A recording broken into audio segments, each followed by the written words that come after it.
हाँ तुर्गुत, बोलो, मैं सुन रहा हूं। मैं क्या बोलूं आगा? मुझ पर गोली क्यों चलाई, ये पूछ रहा हूं। माफ कर दें आगा, मुझे शैतान ने वरगला दिया था, कुछ समझ नहीं आ रहा था, माफ कर दें। और हम तुम्हारी चोरियां भी बर्दाश्त करते रहे। आप अपनी जगह बिल्कुल ठीक है आगा। यानी कि अब तुम झूठ भी बोलने लगे?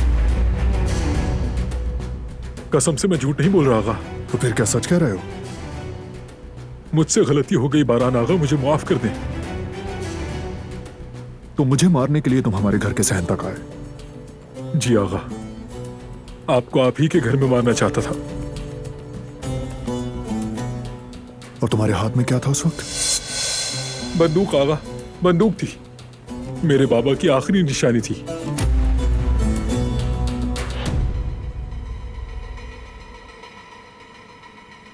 यानी तुमने मुझे मेरे ही घर में गोली मारी?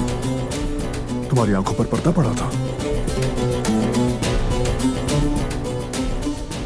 जी आगा। लेकिन पुलिस के रिकॉर्ड्स तो कुछ और कहते हैं। मुझे ना तो चोरी बर्दाश्त है और ना झूठ। इन दोनों से ही मुझे नफरत है। इसीलिए तुमने जुर्रत कैसे की? किसके कहने पर किया तुमने? बोलो। आगा, मैंने किसी के कहने पर। फौरन जवाब मत दो, पहले सोचो फिर बोलो।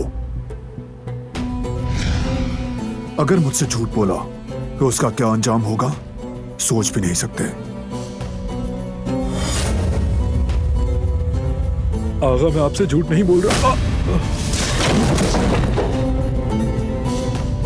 कहा था पहले सोचो, दिमाग इस्तेमाल करो। बारान, अपने जख्म का ख्याल रखो। ठीक हूं बाबा, कोई मसला नहीं। चलो उठाओ उसको।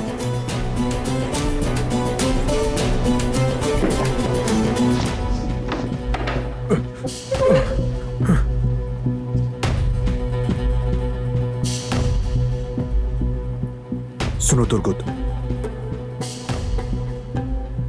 तुम्हें कल सुबह तक मोहलत है। अपने झूठ को सच में बदल दो।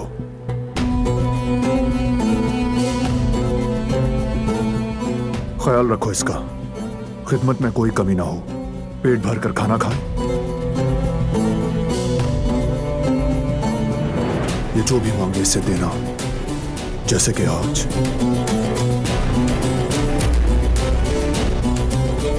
इसकी आखिरी रात हो ये।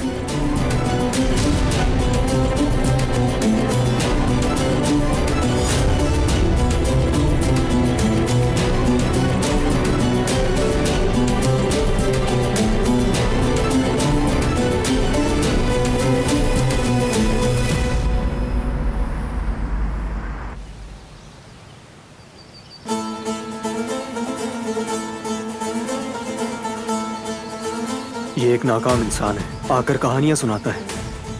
अगर उसने ये जुर्म अपने सर लिया है तो या उसे या फिर उसके खानदान को धमकी दी गई है।